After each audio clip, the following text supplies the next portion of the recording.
नमस्ते। हमारे सत्र की शुरुआत प्रार्थना से करते हैं। ओम सहना भवतु सहनौ भुनक्तु सह वीर्यं करवावहै तेजस्विनावधीतमस्तु मा विद्विषावहै। ओम शांति शांति शांति। दीर्घम आयुष स्वास्थ्यं श्रीवर्गं चापि पुष्कलं सिद्धिं चानुत्तमं लोके प्राप्नोति विधिना पठि।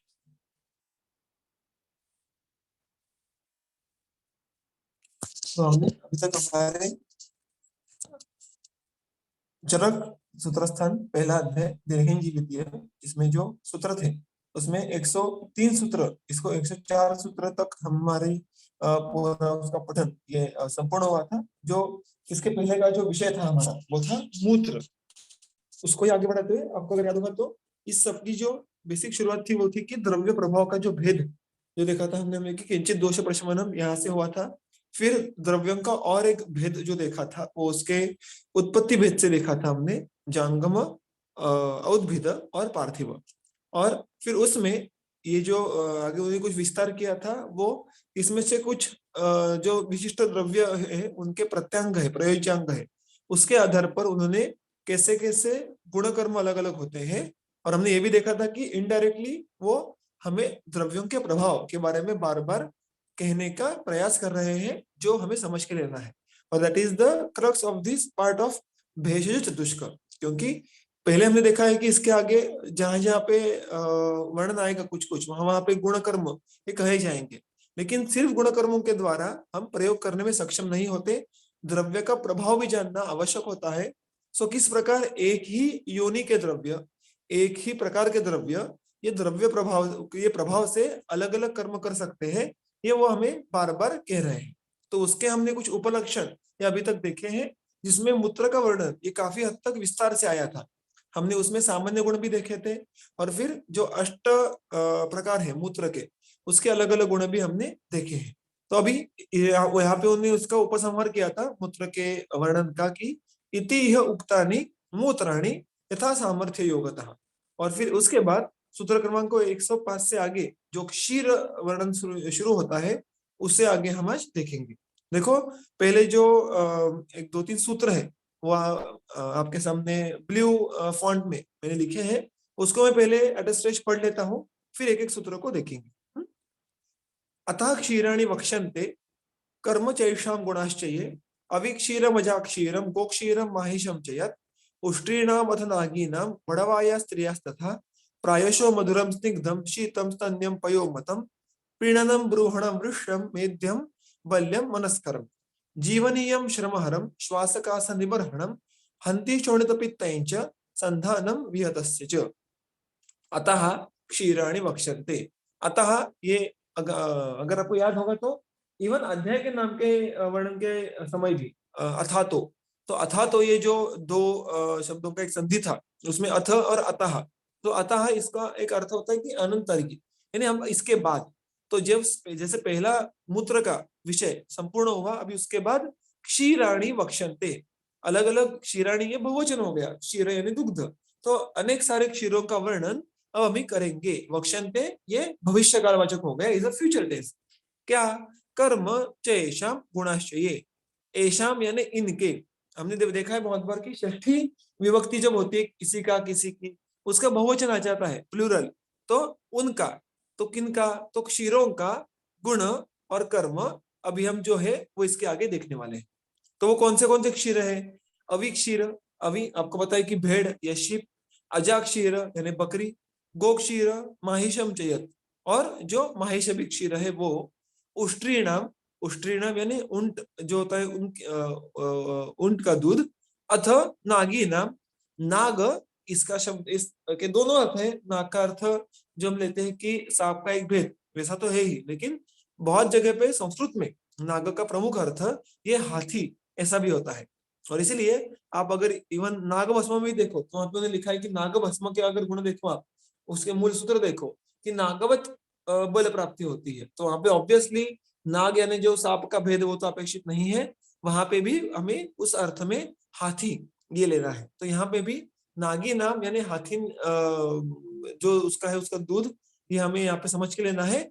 वड़वाया, वड़वा अश्व, स्त्रिया तथा स्त्री, यहाँ पे मनुष्य के स्त्रीवाचक अर्थ है उसका। तो इस प्रकार देखो आप, उष्ट्री नाम, नागी नाम, वड़वाया, स्त्रिया, ये सारे शब्द ये फिर एक बार षष्ठी विभक्ति में आए हैं, यानी ऊंटिनियों के या हाथिनियों के, वड़वा के, स्त्रियों के, इस प्रकार के जो सारी रचना है, रूप की रचना, वो षष्ठी विभक्ति है। और इसीलिए पहले देखो उन्हें तो दोनों प्रकार वर्णन किया है कि अविक्षीर, ये समास हो गया। अगर इस समास को आपको फोड़ना है कि अवि का क्षीर, तो उसको भी आपको षष्ठी तत्पुरुष से छोड़ना होगा। तो अलग अलग व्याकरण के यहाँ पे रूप उन्होंने उपयोग में लाए हैं, इतने एक बार सिर्फ नोट करना। और यहाँ पे षष्ठी विभक्ति का उपयोग बार बार किया है, क्योंकि इनका दूध उनका दूध ऐसा उनको हमें कहलाना है, ठीक है। तो इस प्रकार से यहाँ पे 8 दुग्धों का, क्षीरों का वर्णन यहाँ पे किया है। फिर उसके बाद उनके जो प्रायशः, प्रायशः यानी जनरली या मोस्टली जो गुण देखे जाते हैं और कर्म देखे जाते हैं, उनका उल्लेख आगे के सूत्रों में आता है। मधुरम, स्निग्धम, शीतम, स्तन्यम, पयोमतम। पयः, पयः ये क्षीर, इसका एक पर्याय नाम है। मतम यानी माना जाता है, माने जाते हैं। क्या? तो प्रायः जनरली स्पीकिंग जो पय है, क्षीर है, वो मधुर होता है, प्रायः स्निग्ध होता है, प्रायः शीत। अभी प्रायः कहने की जरूरत क्या थी? तो अब जब आप देखेंगे स्पेशली अन्नपान विधि में, तो दुग्धों के गुण में भी मूत्रों के गुण जैसे कुछ कुछ भेद है, और उनमें फिर कभी उसका रस बदल जाता है, कभी गुण में कुछ तारतम्य आ जाता है, कोई अलग गुण जो सामान्य गुण में नहीं है वो देखने के लिए मिलता है। इसलिए प्रायः सब में जो कॉमनेस्ट गुण है उनका उल्लेख यहाँ पे किया है, लेकिन इनके परे भी जाके कुछ गुण हम देख सकते हैं, इसलिए प्रायशः इस शब्द का शुरुआत में ही प्रयोग यहाँ पे किया है। तो मधुर, स्निग्ध, शीत, ये उसके गुण विशेष हुए। और स्तन्यम, स्तन्यम का अर्थ है स्तन के लिए हितकारक, अर्थात स्तन्य वर्धन। स्तन्य वर्धन ये ऑब्वियसली सामान्य सिद्धांत से ये स्तन्य वर्धन करेगा, क्योंकि रस का उपधातु स्तन्य है, और जो इन अवि, गो, अजा, इनमें भी वो स्तन्य भूत ही है। तो इसलिए हम इसको स्तन्य सामान्य सिद्धांत से स्तन्य वर्धन के लिए उपयोग में ला सकते हैं। आगे देखो और कौन कौन से कर्म कहे हैं। प्रीणनम, ब्रूहणम, वृषम। अगर आप अष्टांग हृदय सूत्र स्तंभ 11वां अध्याय देखें, तो उसमें प्रीणन, रस का प्रीणन कर्म बोले, प्रीणनम जीवनम लेपा स्नेहो धारण पूर्णे।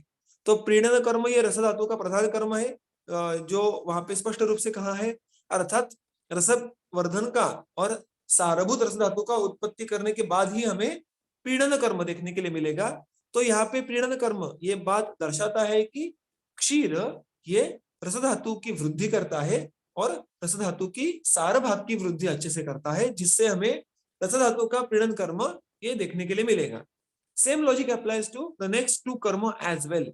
ब्रूहण, ब्रूहण ये प्रधान कर्म किसका है? मांस धातु का है, अर्थात क्षीर ये मांस धातु की भी वृद्धि करेगा। फिर वृक्ष शुक्र धातु का प्रधान कर्म है, तो शुक्र वृद्ध कर भी है। तो यहाँ पे साक्षात उल्लेख ना होने के बावजूद हम ये बात सहजता से समझ सकते हैं कि रस, मांस, शुक्र, इन धातुओं के सार भाग की वृद्धि करने की क्षमता क्षीर में होती है। और व्यवहार में ये बात बहुत महत्वपूर्ण है, ये चिकित्सा में भी इसका उपयोग ये बहुत सारे वैद्य अलग अलग युक्ति से करते हैं। आगे जाके देखो, ना ही सिर्फ धातु तक, तो मेध्यम, मेधावर्धन, मेधा इस ये जो एक इंटेलेक्चुअल फैकल्टी है, इसका अर्थ होता है कि एक तो grasping power plus retention power. So उसमें बहुत सारी टीकाएं हैं, उसमें ग्रंथाकर्षण शक्ति ऐसा भी दिया है। तो बेसिकली जो हम उदाहरण मात्र मैं अभी आपको कुछ पढ़ाने की प्रयास कर रहा हूँ, उसमें जो भी आप सामने सुन रहे हैं, उसमें से हर एक को ये लेक्चर होने के बाद जो समझा होगा वो अलग अलग लेवल का होगा, अलग अलग बातें समझी होंगी। अगर मैं आप सबको पूछूंगा को इस लेक्चर में आपको क्या क्या सीखने के लिए मिला, तो हर एक के सवाल का जो हर एक के जवाब का जो स्ट्रक्चर है वो अलग अलग होगा। वो कैसे अलग अलग हुआ? तो हर एक की मेधा अलग अलग होने की वजह से उन्होंने ग्रास्पिंग किया वो अलग होने वाला है, और फिर उसको जो रिटेंशन करने की भी क्षमता है वो भी हर एक की अलग अलग होने वाली है, तो उसको हम मेधा कहेंगे। अगर किसी की ग्रास्पिंग एंड रिटेंशन, या किसी को पढ़ने के बाद समझ में नहीं आ रहा है, या मैं इतना कुछ पढ़ने का प्रयास करूं और उसके बाद भी इसमें से बहुत सारी चीजें कोई भी समझ ना पाए सरल होने के बावजूद, तो फिर ऐसे समय में मेध्य कर्म करने की आवश्यकता होती है। अब मेध्य कर्म करने वाले बहुत सारे द्रव्य है, उसमें भी मेध्य कर्म करने के लिए हमें किस दोष पे कर्म करना है? क्या वो पित्त क्षय से मेधन मेध्य कर्म कम हुआ है क्या? क्योंकि मेध्य कर्म का जो एक व्यवहार देखा जाता है शरीर में, जो इम्प्लीमेंटेशन देखा जाता है, वो साधक पित्त के द्वारा देखा जाता है। तो बहुत बार पित्त क्षय में भी, या वात वृद्धि, कफ वृद्धि ऐसी अवस्था में भी, या ओजक क्षय, ऐसी अलग अलग अवस्थाओं से भी हमें मेधा, इस भाव का, इस कर्म का क्षय होते हुए देखने के लिए मिलता है। तो हमें पहले दोषों के लेवल पे निदान करना होता है कि मेधा का कर्म कम होने के लिए क्या प्रयोजन हुआ है, क्या हेतुभूत है, और फिर उसके आधार पर ग्रंथ में जो बहुत सारे अलग अलग मेध्य द्रव्य दिए हैं, उसमें से सही रसवीर विपाक वाले द्रव्य का चयन करना पड़ता है। तो यहाँ पे ये बात देखो कि दुग्ध ये संतर्पण करने वाला, रस मांस शुक्र वृद्धन करने वाला द्रव्य है। तो जब भी प्रायः धातु क्षय से अगर शरीर में जो स्नेह है उसका क्षय हुआ, ओजक क्षय हुआ, और समझो उसके परिणाम स्वरूप हमें मेधा का क्षय अगर देखने के लिए मिल रहा है, तो वहां पे ये प्रभाव के द्वारा गुणों के मदद के साथ ये मेध्य कर्म करेगा। तो ऐसे ही हमें जो भी एक ही कर्म के लेकिन अलग अलग रसवीर विपाक के अलग अलग गुणों के द्रव्य होते हैं, ऐसे उनकी अलग अलग अवस्थाएं ढूंढना ये आवश्यक है, तो ही हम उन द्रव्यों को सही प्रकार से उपयोग में ला सकते हैं। ठीक है। बल्यम, बल्य, अभी देखो बल के भी बहुत सारे एस्पेक्ट्स हैं, बल को भी हम अलग अलग तरीके से वृद्ध कर सकते हैं। तो यहाँ पे भी संतर्पण के द्वारा, धातु बल वर्धन के द्वारा बल्य कर्म करना ये अपेक्षित है। मनस्करम, ये बहुत ही एक वैशिष्ट्यपूर्ण कर्म यहाँ पे कहा है। मनस्कर, इसकी टीका जब दोनों ही कहते हैं तो बहुत ही अच्छे इनपुट्स हमें मिलते हैं, चक्रपाणी हो या गंगाधर हो। क्या आया है वहां पे? ओजस करत्वात, मनस्कर यानी मनोनुकूल, मन के कर्म अच्छे से हो, चिंत विचारे मुह्यम, जो भी मन के कर्म है वो अच्छे से होने के लिए जो भी आवश्यक इनपुट्स हमें शरीर में देने पड़ते हैं, उसको हम मनस्कर कहेंगे। क्योंकि साक्षात देखो, मन की क्षय, मन की वृद्धि, ऐसे कर्म तो ये हो नहीं सकते। तो यहाँ पे उन्होंने कहा है कि फिर ये कर्म करता कैसे है? मन को अच्छे कर्म करने के लिए एक फेवर करना, ये बात कैसे होती है? तो वहां पे टीका में आता है कि ओजस करत्वात। हम सबको ये बात ज्ञात है कि ओज का और मन का कितना नजदीक का एक संबंध है। ओज के क्षय वृद्धि में भी मानस हेतु ये कितने बलवान है। ओज क्षय वृद्धि के लक्षण में भी हमें देखने के लिए मिलता है कि शरीर के साथ साथ मन के भी लक्षण ये बहुत ही सुस्पष्ट है। अर्थात मन का कर्म ये ओज के शरीर के स्थिति पे बहुत ही ज्यादा निर्भर करता है। तो अगर हम ओज उत्पत्ति अच्छे से कर पाए, ओज का रक्षण अच्छे से कर पाए, तो मन का भी कर्म ये अच्छे से हो पाएगा। और इसलिए टीकाकार कहते हैं कि ओजस करत्वात, दुग्ध ये मन के लिए अच्छा क्यों साबित होता है? मन के कर्म करने के लिए उसको ऊर्जा देने का काम करता है, हम मानो ऐसा कह सकते हैं सामान्य भाषा में। ऐसा क्यों कह सकते हैं? तो बेसिकली मन ये स्वकर्म के लिए समर्थ होता है जब ओज का प्रमाण बढ़ता है। और इसलिए यहाँ पे जो मनस्कर शब्द से हमें समझ के लेना है कि जो मन के अलग अलग कर्म है, यानी बुद्धि का प्रकर्ष होना, मैंने अभी कहा वैसे कि स्मृति बढ़ना, जो भी अलग अलग मन के फैकल्टीज है उनकी भी वृद्धि होने वाली है। तो हमें बहुत बार जब ओजक्षय होता है तब हमें मनस्कर कर्म करने के लिए क्षीर या सिद्ध क्षीर का उपयोग अच्छे से हो सकता है। ये बात यहाँ पे हमें समझ के लेनी है। ठीक है। आगे देखो, जीवन नियम। जीवन नियम, जीवन कर्म किसका है? प्रेरणम जीवनम, तो जीवन यानी रक्त। तो रस, रक्त, मांस, शुक्र, चारों धातुओं की वृद्धि करने वाला ऐसा ये क्षीर है। ये बात हम यहाँ पे समझ सकते हैं। फिर श्रमहर, श्रमहर, श्रम यानी जब भी, ये अभी हमने देखा कि श्रम कोई भी आयास करने के बाद जब दौर्बल्य आता है, जब श्वास वेग बढ़ जाता है, तो उसको हम श्रम कहते हैं। तो अगर वो जल्दी, दोनों एस्पेक्ट से, कोई अगर जल्दी थक रहा हो, जो प्रायः वात प्रकोप से या धातु दौर्बल्य से हो सकता है, या श्रम के बाद जब भी हमें धातु वृद्धि कम समय में करनी हो, वात बढ़ा हुआ कम समय में उसको कम करना हो, तो ऐसी अवस्था में भी क्षीर ये अच्छा कार्मुक हो सकता है। तो श्रम कम करने के लिए भी ये इसका एक कर्म यहाँ पे उन्होंने कहा है। श्वास कास निबर्हणम, श्वास कास निबर्हण, इस शब्द का अर्थ है टू डिस्ट्रॉय या टू किल। तो श्वास और कास इन व्याधियों का भी वो नाश करने में सक्षम होता है। अब देखो यहाँ पे उन्होंने कहा है, इसका अर्थ है कि चलो अविश्वास काश में इसको नित्य प्रयोग में लाना है क्या? बिल्कुल नहीं। वैसे आगे भी देखो, हंति शोणित पित्त, और शोणित पित्त यानी रक्त पित्त का भी हनन करता है, उसको टू किल, टू डिस्ट्रॉय, ऐसे हनन हंति इस क्रियापद के रूप का अर्थ होने वाला है।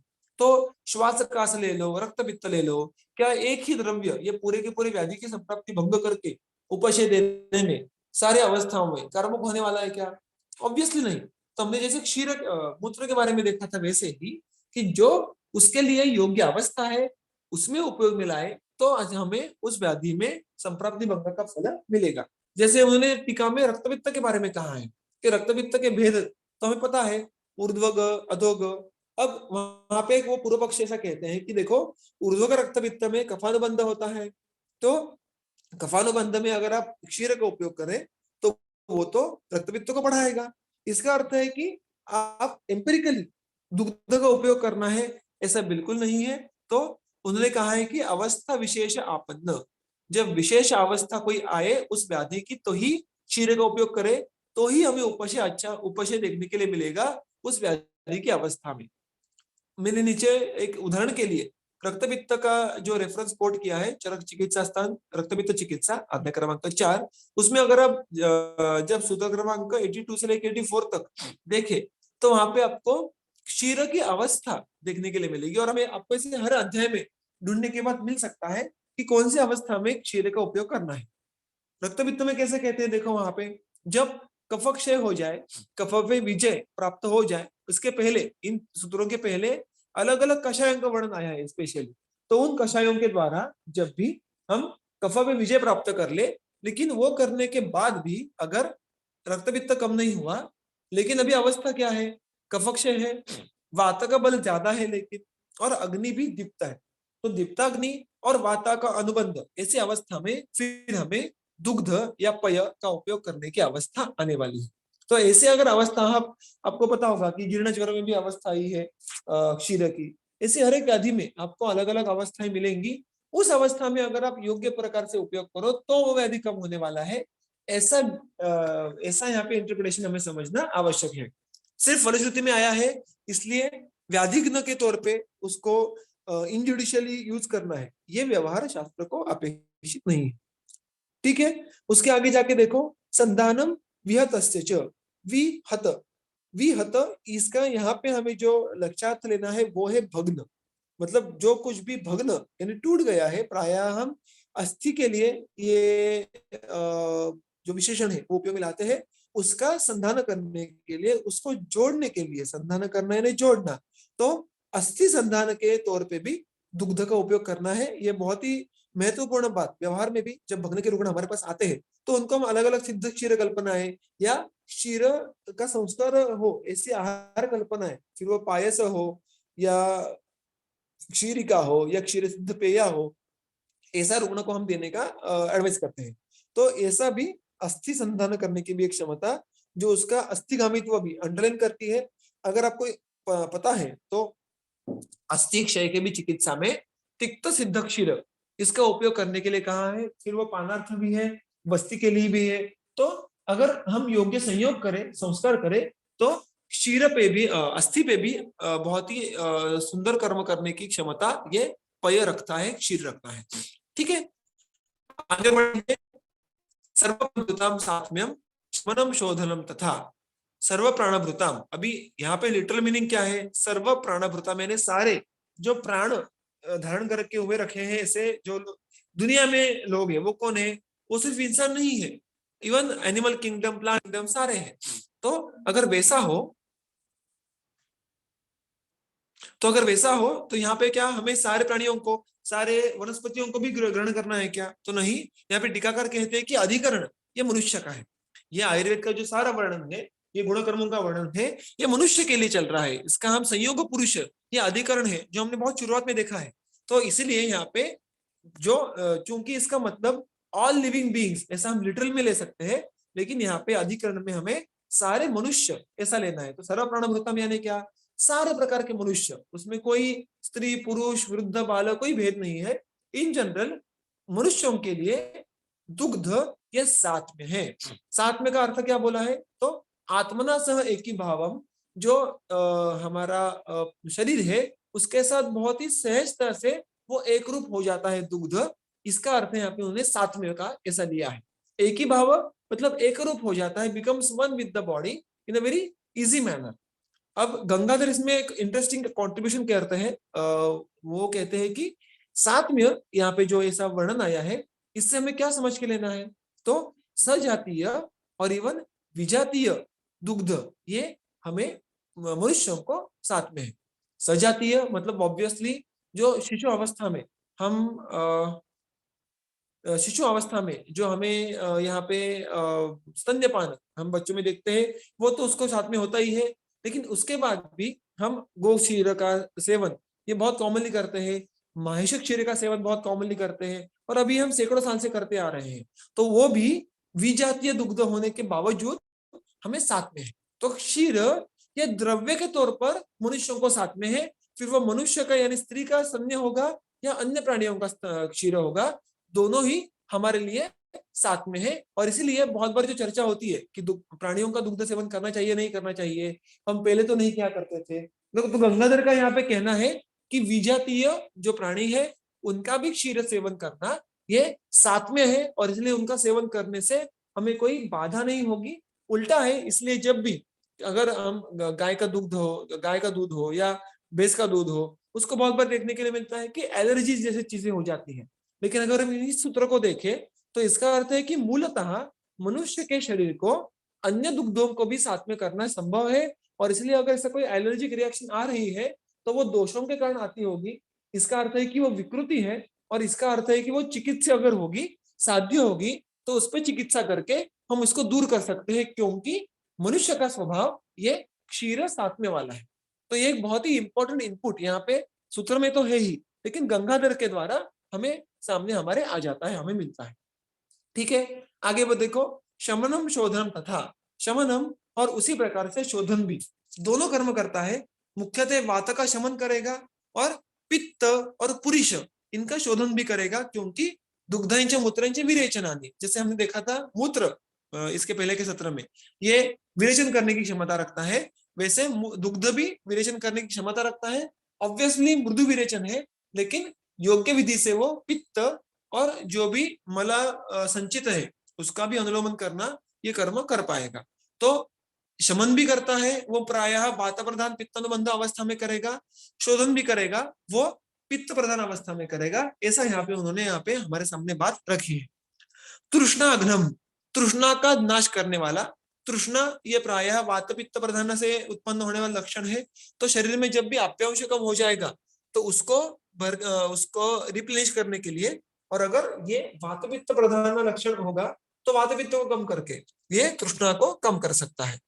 दीपनीयम च, दीपनीयम, अभी देखो दीपन करने वाला अगर यहाँ पे देखे तो मधुर है, शीत है, तो ऐसे गुणों से वो दीपन कैसे करेगा? तो अग्नि बलवर्धन के लिए जिस प्रकार आहार ये अग्नि को स्थिर करता है, हमने अगर आपको संसरण क्रम के बारे में पता हो कि पेया विलेपिम अकृतम कृतम च यूषम, ये जिस प्रकार उन्होंने उसके आगे कहा है कि यथा अणु रंगनी तृणगोमयादे संदुक्षमाणम भवति क्रमेण, कि जिस प्रकार कोई भी बाहर का अग्नि हो उसको अगर हम दीपन करना है तो उसको हमें ईंधन डालना होता है, जो कि अगर बहुत ही मंद हो तो तृण, फिर उसके बाद थोड़ा बढ़ जाए तो गोमय, अगर बहुत ही अच्छा हो जाए तो हम उसमें लकड़ी के बड़े बड़े टुकड़े डाल के उसको हम घंटों तक प्रज्वलित करके रख सकते हैं। वैसे ही अग्नि को अच्छा ईंधन होने के लिए स्निग्ध पदार्थों की आवश्यकता होती है। इसीलिए घृत का भी जो प्रभाव है, कर्म प्रभाव जन्य कर्म है, वो दीपन है। वैसे ही क्षीर भी दीपन यानी वो अग्नि बलवर्धन करेगा। ये कर्म वो कब करेगा? जब पहले से ही अग्नि में थोड़ा पहले बल हो, उसको पहले दुग्ध को पचाना आवश्यक है। कोई भी द्रव्य, कोई भी दीपन द्रव्य प्रायः जो हम देखते हैं वो पहले खुद की उसकी पचन की अपेक्षा होती है। अगर वो अच्छे से पच जाए तो ही वो आगे जाके दीपन कर्म करेगा। अगर वो खुद नहीं पच रहा हो अग्नि के द्वारा तो आगे जाके कर्म क्या करेगा? देखो, अगर घृत क्षीर ये दीपन है तो हम उसको ज्वर में उपयोग में ला सकते हैं क्या इनिशियली? या गृहिणी में भी इनिशियली उपयोग में ला सकते हैं क्या? नहीं, क्योंकि वहां पे अग्नि का खुद का बल इतना कम होता है कि वो वहां पे कुछ नहीं पचा पाता।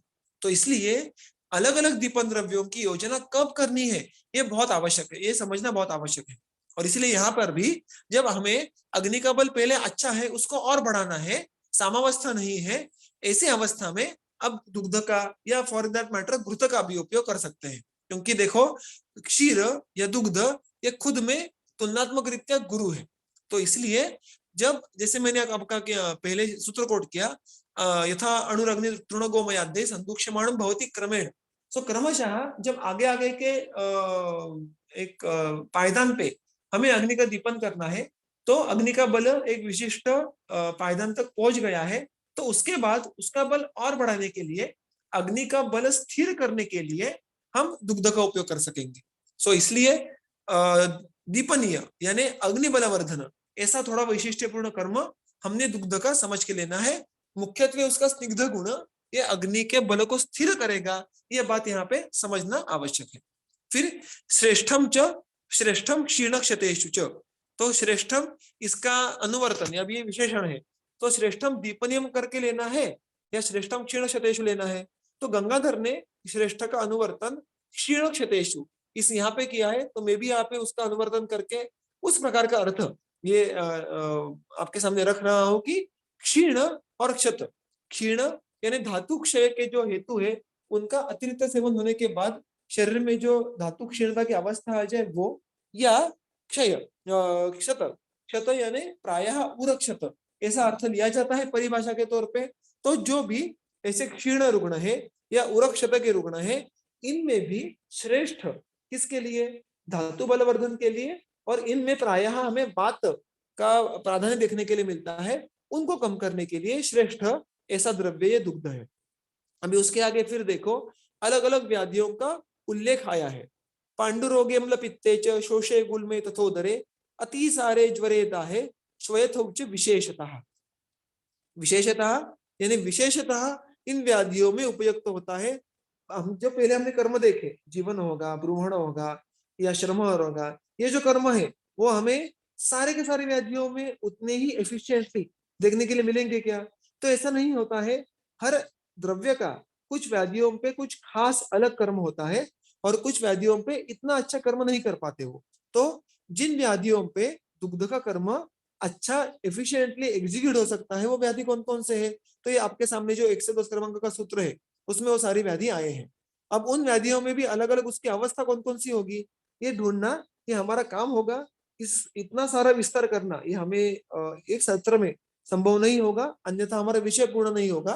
तो मेरी आपसे एक विनंती है कि आप जब भी बीच के दिनों में आपका अध्ययन करते हो तो थोड़ा समय निकाल के पांडु, शोष, गुल्म, उदर, अतिसार, ज्वर, शोथ, ये जो व्याधि है इसके तो चिकित्सा स्थान में व्याधि के अध्याय पूरे के पूरे हैं। इनमें जाके आप दुग्ध की अवस्था कहाँ पे आई ये ढूंढने का प्रयास करो। इसमें अगर कुछ आपको प्रॉब्लम आ जाए या कुछ क्वेरी हो तो आप मुझे पूछ सकते हैं।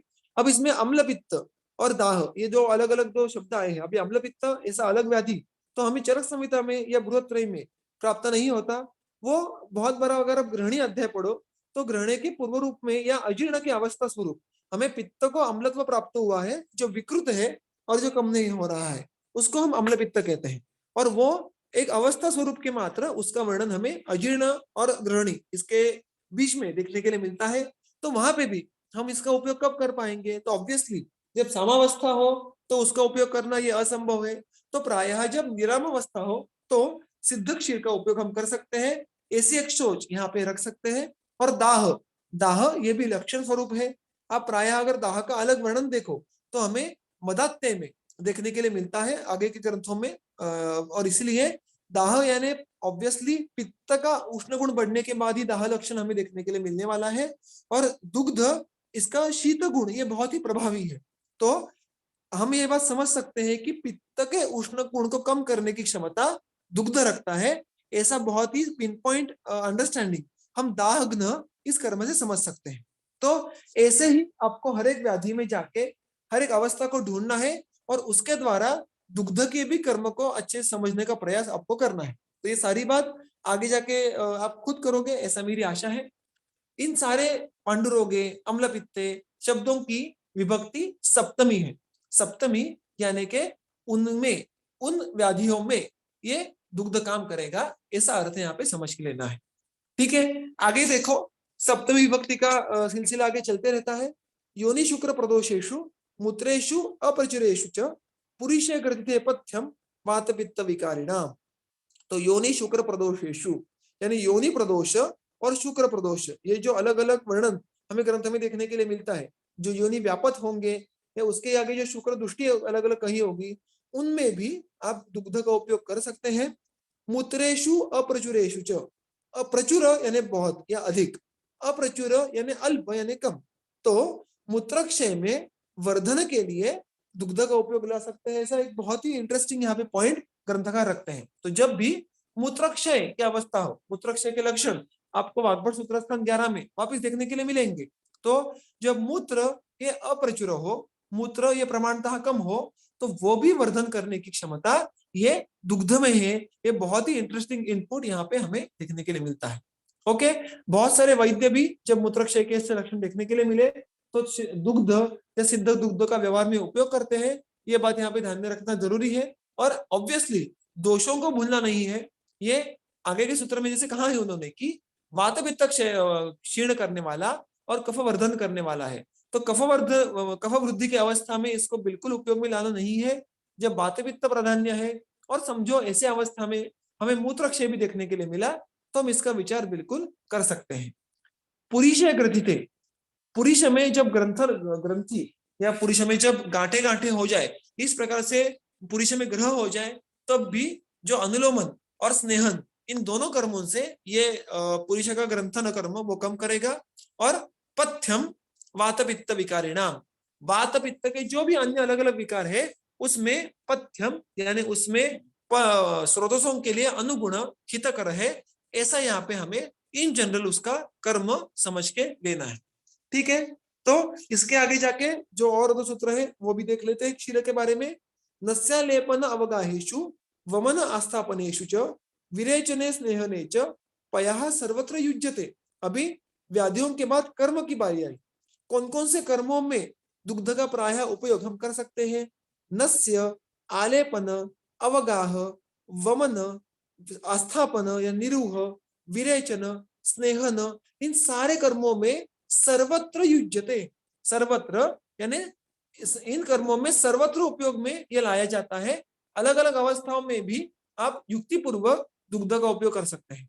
तो ये सारे उपक्रम आप देखो, फिर आप अलग अलग सोच के देखो कि नस्य में अगर आप जाके नस्य का अध्याय देखो वाग्भट में, तो आपको देखने के लिए मिलेगा कि कौन से प्रकार में दुग्ध का उल्लेख आया है। लेपन में कौन कौन से अध्याय में अलग अलग लेप दिए हैं, वहां पे कहाँ पे उन्होंने दुग्ध का उपयोग करने के लिए कहा है, ये सारा विस्तार करना ये हमारा काम है। यहाँ पे हम सूत्र स्थान देख रहे हैं, तो संक्षिप्तः यहाँ पे उसका वर्णन करना अपेक्षित है। इसका पूरा विस्तार चिकित्सा सिद्धि स्थान यहाँ पे आता है। अगर हम हमारे खुद का जो अध्ययन है वो इस प्रकार से करें कि ऐसा कुछ पढ़ने के बाद बीच के दिनों में आप क्षीरों के संदर्भ इकट्ठा करें चिकित्सा स्थान के, सिद्धि स्थान के, तो आपको समझ में आएगा कि एग्जैक्टली कौन कौन सी अवस्थाओं में इन कर्मों में भी इसका उपयोग कर सकते हैं। यानी दुग्ध का उपयोग निरूह में कब करना है, दुग्ध का उपयोग वमन में कब करना है, उसकी कौन सी अवस्था है, ये आपको ज्वर चिकित्सा पढ़ने के बाद समझ में आएगा। ऐसा अध्ययन करना ये हमारा in general till the last breath of our life शुरू रहना चाहिए। तो ही हम हमारे कंपैरिजन में आज से ज्यादा कल से ज्यादा परसों हम हमारा आयुर्वेद का ज्ञान बढ़ा पाएंगे। समझे? तो again it is not possible to elaborate further कि वमन में कौन सी अवस्था या स्नेहन में कौन सी अवस्था। ये बात आप खुद के लेवल पे ज्यादा अध्ययन करो, ऐसी मेरी आपको विनती है। और फिर इसका उपसंहार जो भी क्षीर का वर्णन है, इसका उपसंहार यहाँ पे 113वें सूत्र में किया जा रहा है कि यथा कर्मं क्षीर गुणान एकैकस्य पृथक पृथक अन्नपानादि के अध्याये भूय वक्ष्यामि अशेषतः। तो इस प्रकार से जो क्रम यहाँ पे कहा है उसी क्रम को पकड़ के क्षीरों के गुणों का, एक एक क्षीरों के गुणों का, यानी क्या, जो जैसे हमने देखा कि गो क्षीर, महेश क्षीर, अजा क्षीर, अवि क्षीर, ये जो अलग अलग मूत्र है उनका अलग अलग वर्णन कहाँ पे देखने के लिए मिलेगा? पृथक पृथक यानी अलग अलग। अन्नपानादि के अध्याय, अन्नपाना इत्यादि जो अध्याय है आगे जाके, मुख्यत्वे जो अन्नपान का जो अध्याय है चरक सूत्र स्थान अध्याय क्रमांक 27, वहां पे हमें इसका वर्णन देखने के लिए मिलता है क्षीर वर्ग में।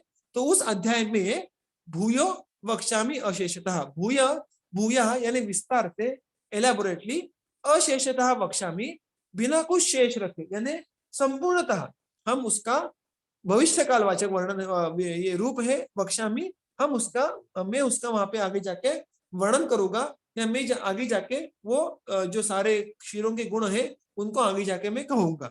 इस प्रकार वो यहाँ पे इस क्षीर के बारे में जो वर्णन है उन सूत्रों के समुच्चय का समापन कर रहे हैं। तो यहाँ पे इसको हम कहते हैं कि उपसंहार, यानी और एक टॉपिक जो यहाँ पे था वो पूरा हो गया। अगर इस क्षीर के बारे में, क्षीरों के बारे में जो सूत्र है, इनमें अगर कोई शंका है, कोई अड़चन है, तो आप मुझे पूछ सकते हैं, अन्यथा हम ये सत्र आज का यहाँ पे पूर्ण करेंगे।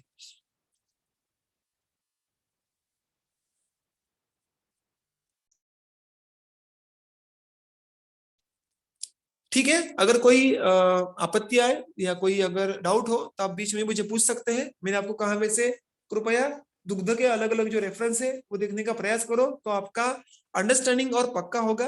और इसके आगे के जो सूत्र है, सूत्र क्रमांक 114 से आगे जो जिसमें अलग अलग शीरी वृक्ष वगैरह आए हैं, वो भी सारा जो वर्णन हम हमारे आगे के सत्र में देखेंगे। धन्यवाद।